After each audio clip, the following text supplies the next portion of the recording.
क्या आप इतिहास की सबसे अमीर कंपनी के बारे में जानना चाहते हैं? यह कहानी जॉन डी रॉकफेलर और उनकी कंपनी स्टैंडर्ड ऑयल की है।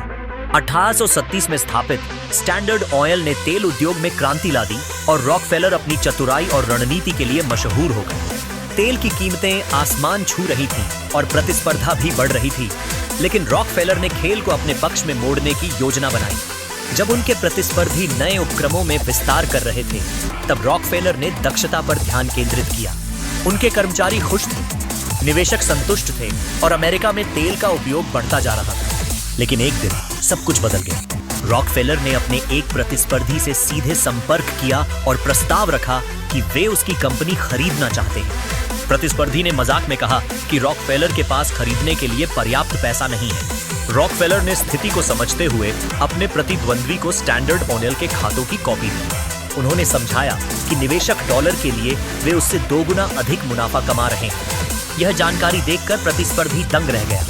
दूसरे तेल कंपनियों के मुकाबले स्टैंडर्ड ऑयल की लागत काफी कम थी, क्योंकि रॉकफेलर ने रेल मार्गों के साथ विशेष समझौते किए थे। इसने प्रतिस्पर्धी को मजबूर कर दिया कि वे अपनी कंपनी बेचें। रॉकफेलर ने इस रणनीति को बार बार अपनाया। उन्होंने कंपनियों को अपने अधीन किया या उन्हें दिवालिया बना दिया। उन्होंने रेल मार्गों का एक नेटवर्क बनाया और तेल परिवहन के लिए पाइपलाइनों के विचार को प्रस्तुत किया, जिससे उनकी प्रतिस्पर्धा की कोई संभावना नहीं रही। स्टैंडर्ड ऑयल ने अपने समय में लगभग $1 ट्रिलियन का मूल्य प्राप्त कर लिया था। हालांकि उनकी बढ़ती प्रभावशालीता के कारण सरकार ने इसे छोटे कंपनियों में विभाजित करने का निर्णय लिया, क्योंकि स्टैंडर्ड ऑयल के पास अमेरिका के तेल बाजार का 90% हिस्सा था।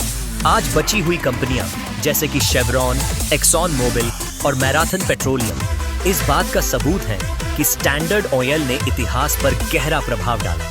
हालांकि डच ईस्ट इंडिया कंपनी को सबसे अमीर माना जाता है, स्टैंडर्ड ऑयल की कहानी आश्चर्यजनक रूप से दिलचस्प है।